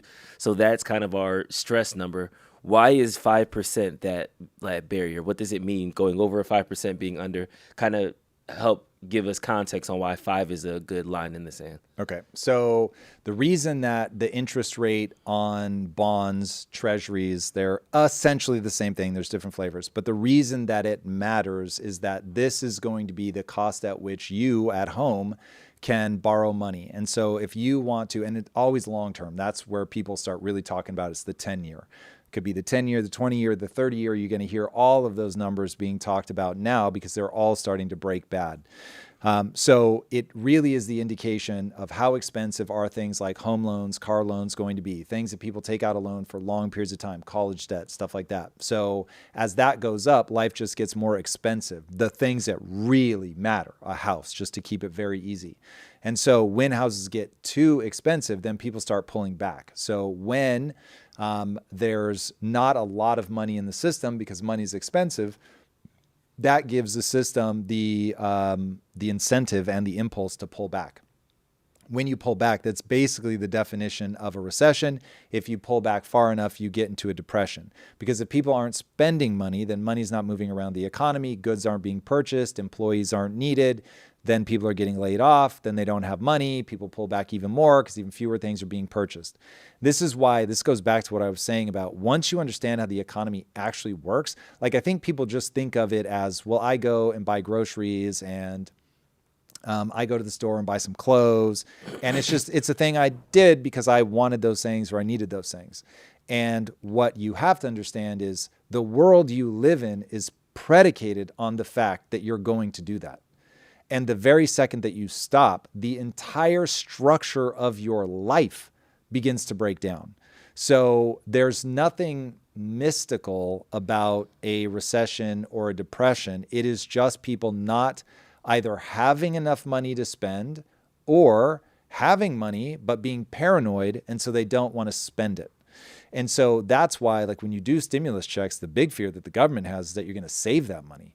Because if you save it, which would be smart, well, it'd be smart in a non-inflationary environment, then it doesn't help. And so they will have just cut a check and done nothing with it. But if you go out and spend it, then it gets the economy moving again. And so that's one of those things I think most people just don't think about the economy. They don't understand that our entire way of life is predicated on buying and selling things, period. So if the cost of money goes up too high, then the system begins to slow down and it can choke to death and stop.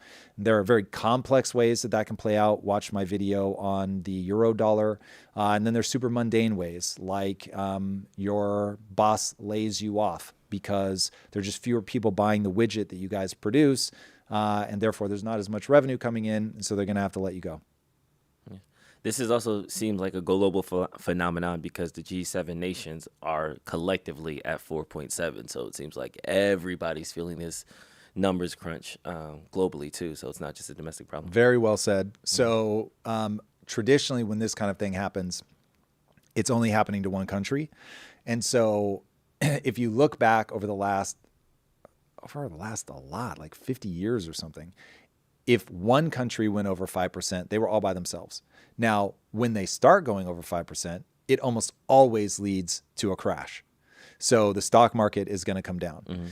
Mm-hmm. And now, for the first time, it's like 4 of the 7 G7 countries are over the line, and then the other 3 are showing signs of stress. So there's basically nowhere to go. And the 3 that aren't as high aren't as systemically important.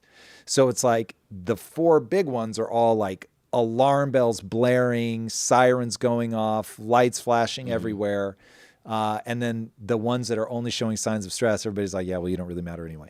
So it's like, this is a bad sign. So it's just a question of whether it's a temporary blip, and that, hey, like I was saying before with the role play on the Strait of Hormuz, if as soon as that opens, costs come down, then it will have been this very temporary thing, and the bond yields will come down effectively immediately, literally on the news. Wow. It is the second people believe that their money is safe at that rate, then they'll move on it. It's not like something actually has to happen. The oil doesn't have to reach the destination. They just have to believe, oh, everything's going to be fine. So let me try to explain how this works mechanistically. If this is interesting, ask, I'll go deeper. If it's not, we'll leave it at a short explanation. So for the government to raise money, they create an IOU. They call that IOU a bond. And they sell it to you, and they say, hey, I'm going to charge you $100 for this, whatever, just to make the math easy. And they go, how much interest do I have to pay you for you to be interested in giving me $100? And you go, 5%. Cool. Here, you give me the $100, and every year I'm going to pay you 5% on that money, and that's for you taking the risk. Now, the percentage that you are getting is known as the yield, but you can sell that on the secondary market. It's actually the secondary market that people are talking about. This is the thing that changes in real time. So you now go, I don't trust these motherfuckers. Whatever they're doing in the Strait of Hormuz in Iran, no. These guys are fools. I do not trust them to not have to raise rates. People, they don't buy it. They're going to make you charge 7, 8%, 9%, whatever, to hold money for 30 years. So I got to get out from this 5% bullshit. Yeah. So now what I'm going to do is I want my principal back, which, by the way, if I just held until maturity, I am going to get my principal back. But because of inflation, it might not be worth enough to have warranted the 5%. So financial repression is when the government intentionally holds that interest rate below the inflation rate. So they know you're going to get paid in less valuable dollars at the end of this. You will have lost money. I gave you back $98 instead of the $100 based on debasement. Yeah, or 80 or 60. And so what people do is they say, on the secondary market, I'm going to sell this for $80. Now at $80, that 5% for the secondary person becomes like 6.2% or 2.5%. Some of my mental math is not great, but that's close. Yeah. And so now people go, yields just went up. And so now what the market is saying is 6.25 is the real rate. And so if the government wanted to reissue or raise debt that day, they're going to have to pay 6.25%. And that's the thing that very much must scare the life out of the government. Because if they want to raise money, and they will have to, right now we print $40 billion a month. If they want to raise money, they know that they're going to have to raise it at that elevated price. And so when you think about keeping the numbers manageable, 4.5, cool, no biggie. North of 5, we start to be in bad territory. So everybody says that at 4.5, Trump always does something that alleviates that, because it's all fiction. It's all in the head. It's all people going, I trust or don't trust you. And so the reason that the price has to go up is people have to be incentivized to buy it. And then that's a treasury that controls that, or is that part of the Fed? Like that bond yield, that percentage? Who says it needs to go up and needs to go down? That's just market. The secondary market purchases. Which then, okay, I mean, look, it could also be set at auction. Okay, so there's another way. So, in fact, the government just did this. At auction, they actually had to sell it over 5%. Gotcha. So at auction, I forget how many billions they sold, like 25, I think. They sold 25 billion at 5.028 or something like that, and it's now up to 5.186 or something. These are ballpark. They're very, very close to being correct. It might be a little bit off. And so that's where people are like, oh shit, even at auction, these guys now are up over 5%. So it's not even just the secondary market. So people do not have long-term trust in the stability of America based off of that. Correct, because the trust is all based on what they are going to force you to pay them in interest. Yeah. So it's like, if I'm going to give you that money for 10 years, you're going to give me, and then they're going to set a price. Yeah. If I love this place, it's good. Give me 3%. I'm not going anywhere. I trust you guys. It's fine. Correct. Now it's getting dicey. 5, 6, 7. Got it. Okay. 100%. So you can take that rate as a vote of confidence or lack of confidence in the government's ability to repay at a return greater than inflation. Got you. Okay. I think we landed we landed the plane with that. Let's go. All right. I want to jump over to the announcement from Meta. So it was announced there are 8,000 layoffs that are going to be happening starting in Singapore and going across the global offices. Different teams will be impacted. But there was a leaked audio from Mark Zuckerberg's all hands meeting, which is less about the layoff and more about the AI computer tracking that's happening to employees. Break it down for us, Tom. No. You got to play the clip on this one. Oh, okay. We going through it. Yeah. This one is, how long is the clip? 6 minutes. Oh, okay. Well, we're not going to do that. I can give this setup because he loops a little bit. So all right, give the setup. Employee device tracking. So can you share more on employee device tracking? I think the way that it was announced left folks with some... Yeah. So, okay, let's talk about what we're doing. Like Alex just said, going into what makes these AI models great, right? There's basically a few key ingredients. There's getting the research and the architecture good. There's having good infrastructure, which is both the quantity of compute, but as important, if not more, is also just how efficiently can you use it? How reliable is it? What is the quality of that? And then the third piece, which is in some ways, it's hard to say that any of these are more important than the other because they're all necessary, is effectively the data and what knowledge it learns.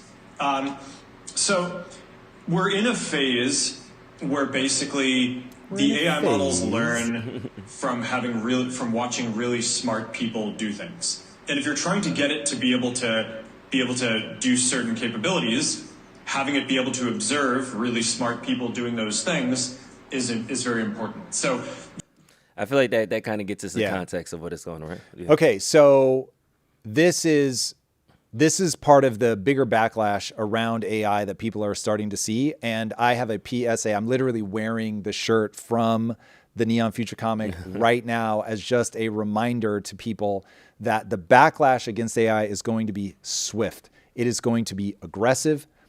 Young people, old people, they are going to be joined at the hip on this one. And if we do not come to understand how violently they're going to react to this, we're going to be completely caught off guard. So Meta's 8,000 layoffs are not the real story. The real story is the anxiety that kind of thing is now creating for the employees. So on May 20th, about 10% of its global workforce at Meta is going to be, they're going to start the process of reducing them. But the problem is Zuckerberg is saying up and down, look, this isn't about AI in that they're going to replace you. This is about us having to make a decision between the cost structure of our employees and the cost structure of building out the AI data centers. And just as cold CEO math, I think it's absolutely correct. That is the decision that he has to make. I think that AI really is that systemically important. I think that whoever loses AI is basically just going to lose. And so if he wants to be a player in the new economy, he's got to find a way to win with AI. But the problem is, as you're telling your employees that we're not replacing you with AI, we're just making a decision between the two, what do we have to invest in? And we need to make these investments in the data centers. And that's the thing that's going to pay off more in the future. It doesn't mean you guys aren't amazing. That's in a thought bubble, right? That's hanging out there. And then he's like, we're also going to be monitoring everything that you guys do. Sorry, Mark, just real fast. Why are you going to be doing that? Oh, because you guys are super smart. We have to be able to track this stuff and see how super smart people use it so that said super smart people will not be needed anymore. Now, he doesn't say that part, but that is exactly what people are worried about. Now, here is the thing. I'm so on the wrong side of this issue from what is going to be popular. The only thing I can promise you is I will always say what I believe to be true. Here's what I believe to be true. Every technological revolution in history has ended up creating more jobs than it replaces. The people who get replaced will forever have an option to upgrade their skills to the new economy or to fall behind and to not do it. Now, we can say that we just give old people a pass or whatever, and we say they're never going to learn it. I will never accept that. I'm on the bottom rung of old now, as having officially crossed into 50s. I like to think it's the bottom rung. At a minimum, it is the bottom rung of old. And I just still completely hold myself accountable to upgrading my skills, to understanding this stuff, to being able to use it as well as anybody else. And that I have a broader spectrum of understanding of just a whole lot of things. So I should be able to use it better than somebody who's really young. And the only thing they have going for them is that they grew up with it.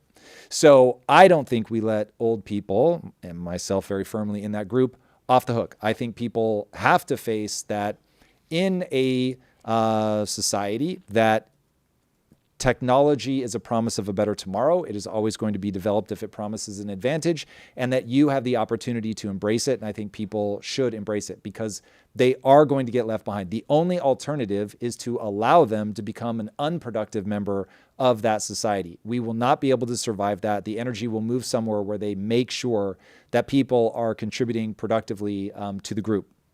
So instead of looking at AI as this thing that's going to replace you, we'll get to the fast takeoff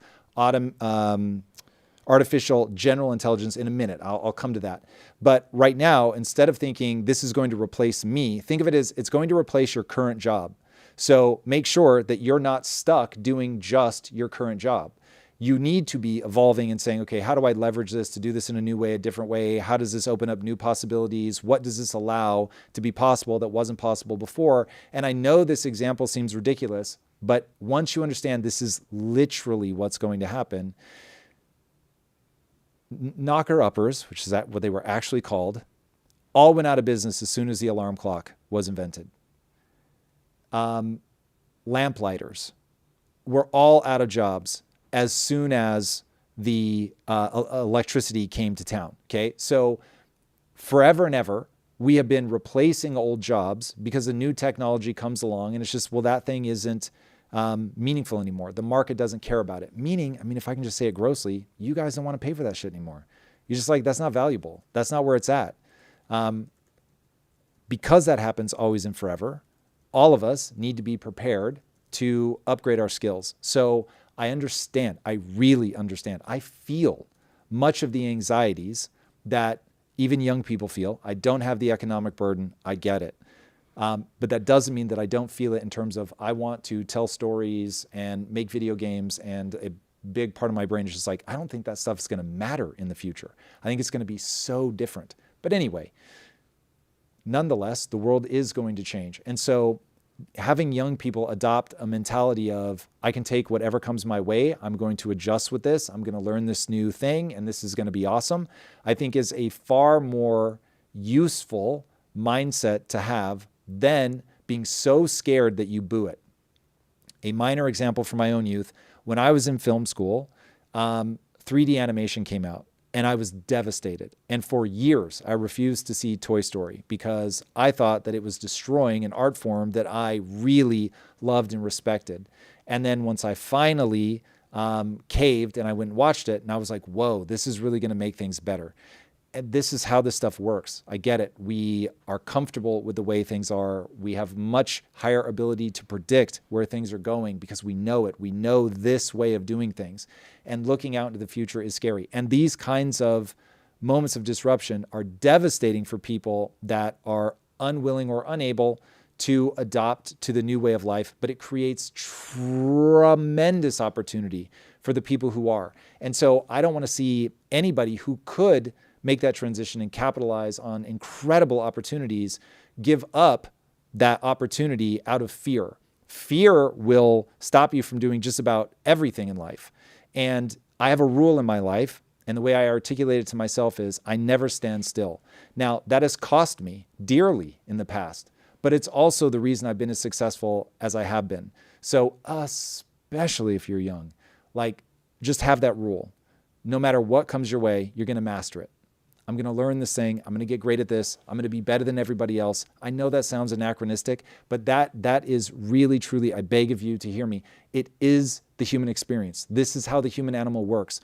We have become the ultimate apex predator for exactly one reason. We are not the strongest. We are not the fastest. Maybe we're not even the smartest, but we are the most adaptive to change. It is our ability to adapt and change that has led us to just completely take over the entire world. One day we will almost surely be out in the cosmos, all because we can adapt to change. So don't let the fear consume you. So many people are going to give in to the fear. Navigate this moment well by gaining the skills. That would be how I would beseech you. So when I hear this thing at Meta, I would think, oh, he's definitely replacing my current job 1,000%.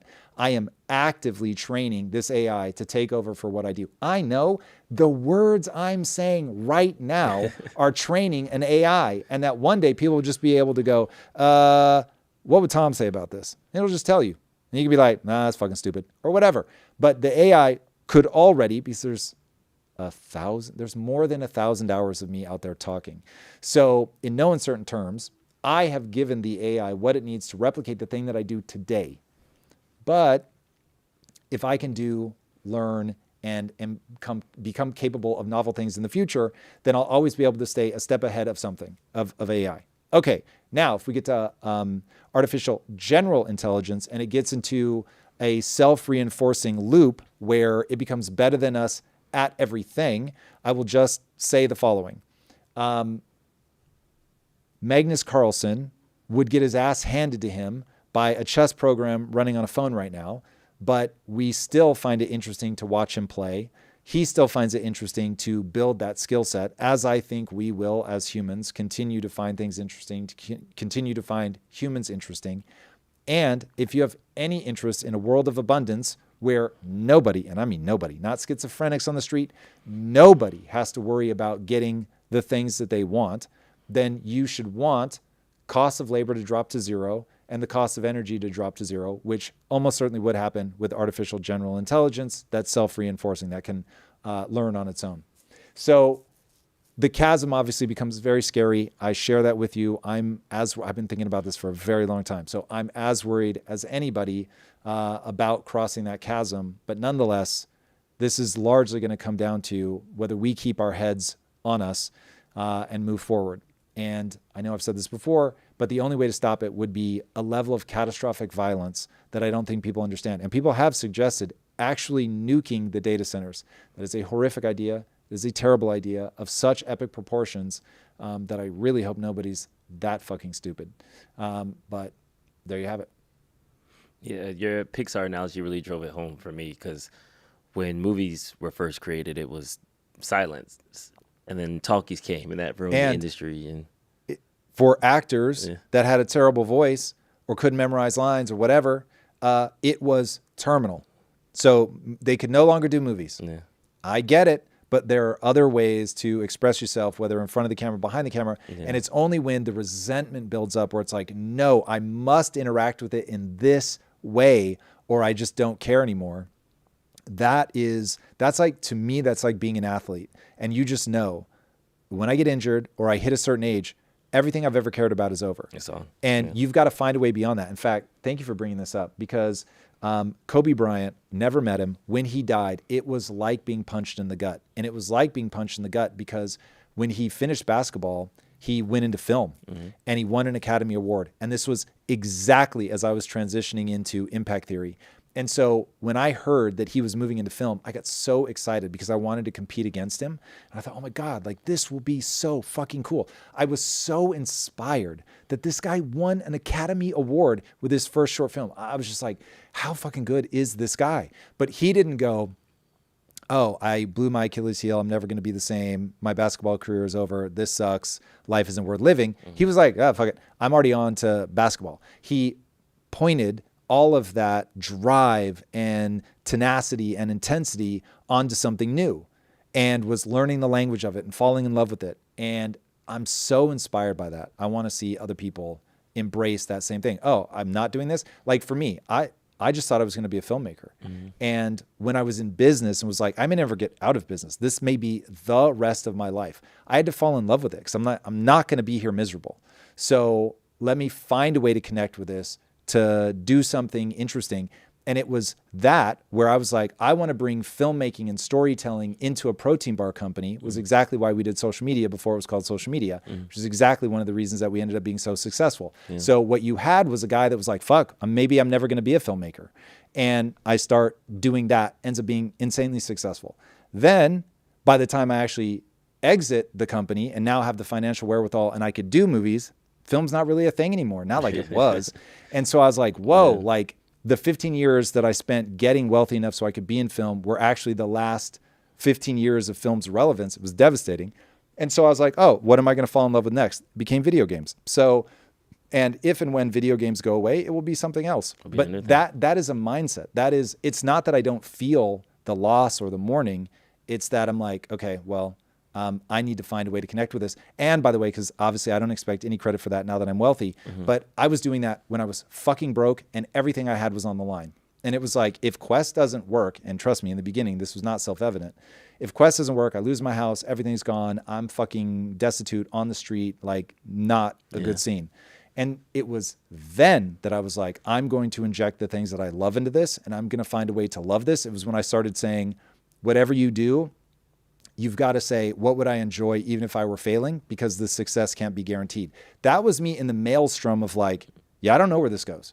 Like this could end in absolute abject poverty. And in that time, I was saying the same things. It's interesting. I don't know. I feel myself conflicted because I think right now there's so much pain that people aren't even listening to the nuance and the opportunity. They just, it's another thing attacking me. It's another thing taking my job. So they miss that fourth turning. That context. But it's one of those things. If you are using AI, you realize how easy it makes your life in certain aspects, how it closed the knowledge gap on a lot of different things, how there's going to be so much implementable information, not just information that we got on the internet that we had to listen to some other guy charge us to get. It's like, I can take this information and then do it. I can want to make an app and then do an app. I can want to make a website and like create a website. So it's like the barrier to entries are disappearing. So that should be a benefit and that should be exciting for some people.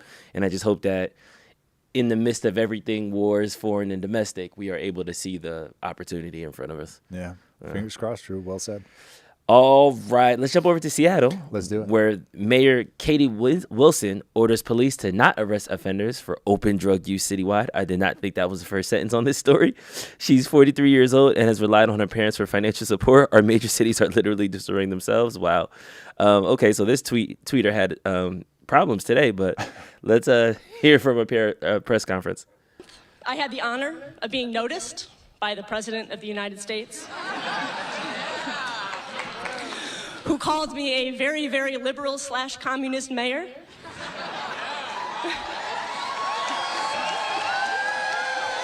And cheers. It's nice to feel seen. That's all I'm going to say about that. Yeah. And she jokes with the future of all the children of Seattle. This winds me up, man. It is a level of historical ignorance, economic ignorance, the nature of humanity. It's just whenever you scratch the surface of socialism, communism, you get resentment.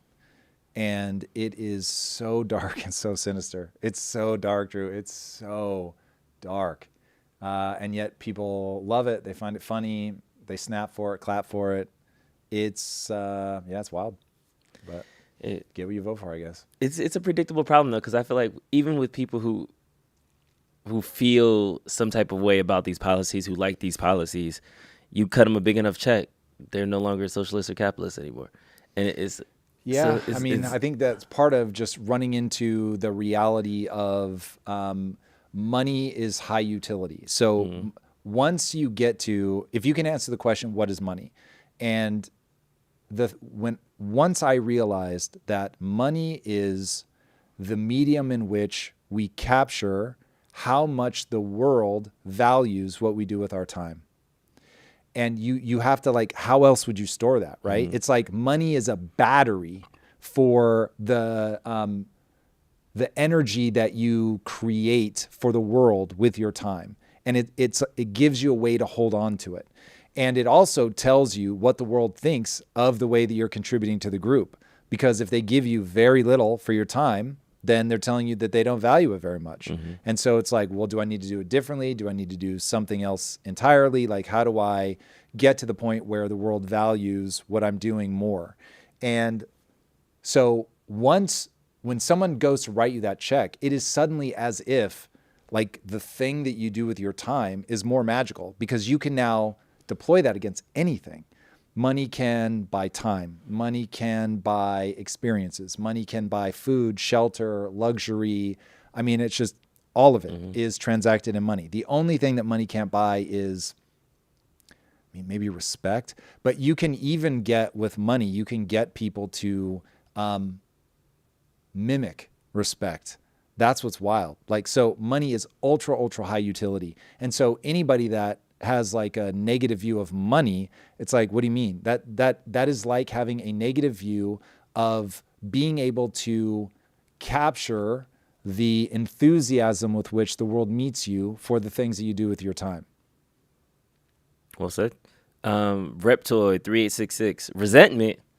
Are you effing kidding me? Really? When the system a person exists in generates 10 failures for every success story, it is a failed system by any metric. American capitalism is far worse than that. Would you say that you resent capitalists? Ayo. I don't have to stream that Padoot Pal. I did that right there. That was the setup. So that was good. Thank you for proving my point. Okay, this is where we have to begin to tease apart. So all of the anger that you, Reptoid, all the anger that you feel is completely justified. So I'm with you on that. Forgive me for teasing you. I totally understand why you would be furiously angry at the system that you've encountered. The thing that what I'm trying to convey is socialism, communism, it doesn't work. And the reason that people keep pushing for it is it feels right. The reason it feels right is because it's about confiscating from those more successful and giving to those less successful. And the confiscation feels better than the distribution. That is the very unfortunate part. There have been studies done, cross-cultural, and literally across cultures, people will choose the option that is bad for them as long as it hurts the person that they don't like. And so once you accept that that is a program running in the human mind, then it becomes clearer, because it is such a failed system. When asking, okay, what do we do to make a better system? I certainly understand that you want a better system. As I say, capitalism is the worst system, except for all the others. And that, I think, is a great way to sum it up. Now, the problem is in America, anyway, we don't have capitalism. We exited the capitalist system a very long time ago. Now, we have certain elements of it, and we certainly have the element that mimics capitalism, which is the siphoning of wealth from everybody. But it hurts the middle and working class because it siphons from everybody and then gives back to asset holders. And that mechanism isn't capitalism. So that mechanism, I don't know what name you'd give it other than theft, political evil, I don't know. But it certainly isn't capitalism. Now, if we want to say that capitalism creates a flywheel where the capital is going to get hoovered up into a small number of hands, I would say look at history. So what ends up happening is, for the most part, once you break up, what do they call it, birth dynasties, like once you get rid of monarchies, it doesn't really happen. It tends to be t-shirt to t-shirt in 3 generations. So it's very difficult for subsequent generations to hold on to the wealth, and they usually lose it. So even in America, only 30% of people that are billionaires, or actually I think it's like multimillionaire or something, only 30% have inherited their wealth. 70% have made it themselves. And then the question becomes, of the 30% that have inherited it, over time, how many of them will cycle out? So the bad news is the central banking system that allows for the inflation game to be played. That is one way, because now it's just assets, assets, assets. And as long as you don't sell your assets, they'll keep going up in price. So anyway, my hope would be that I could convince people to assess it from the lens of cause and effect. All right, let's jump into some more super chats. Let's go. Big Digglers. Yeah. Super chat. There he is. Ex-philosopher major here, failed elite, thankfully. I work within their circles, and their hallmark conceit is they exclude the complexity of the whole from their mastery of the narrow. They are knowledgeable but not wise. Damn. Big Digglers. I love that he has the most trolly name ever, but like can come in with some bangers. Yeah, I dig it. No notes. I dig it, Big Digglers. Chaos Ballard said, everything Tom is talking about today just lends credence to the thesis that everything is Sith aligned, as mentioned by a video I linked in the Discord. What channel is it in the Discord, Chaos? I'll check it out. And by the way, it's Chaos Ballads, which is a lovely name. That's cool. I like that. Not everything is Sith aligned. Let us be a bastion of non-Sith alignment. Chaos. RJ Johnson is back. He said, answering your rejection of hologram Jesus, HJ, my dissertation has a hidden secret. Follow the steps to acquire the cheat codes to insert programs into the simulation. HJ will win if first to simulation prompt injection. Okay. All right, RJ. We'll see what happens. We will see what happens. But yes, I still reject hologram Jesus. We'll find out. Big Dealers Black is back. Drew considered Cain and Abel as the quintessential elite. God directly told Cain he was in error. How did Cain take the feedback? He murdered his brother rather than admit he was wrong. Virtue always shames the wicked. No?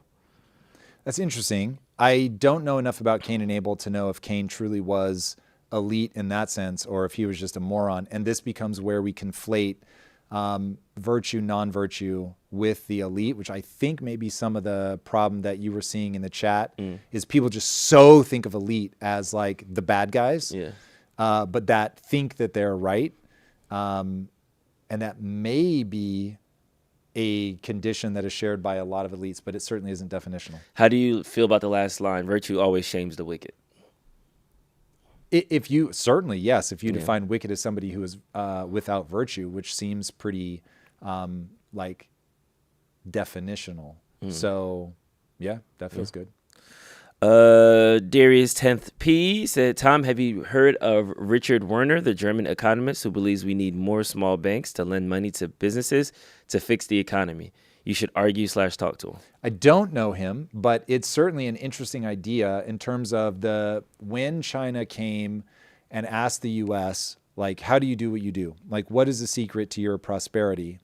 The question that was asked of them was, how many banks do you have? And they said, 1. And they said, 1, we have whatever, 30,000. And they were like, what the fuck? And it's like, yes, you decentralize it. You push it down. You let the small banks make all the decisions. Now, that was a long time ago. We've consolidated. And we should allow for a lot more banks to get formed. So that I would agree with. So if that's what he's saying, I'm here for it.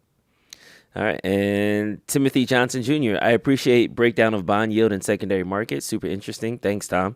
By the way, we own a dog grooming salon in the Research Triangle Park in Durham.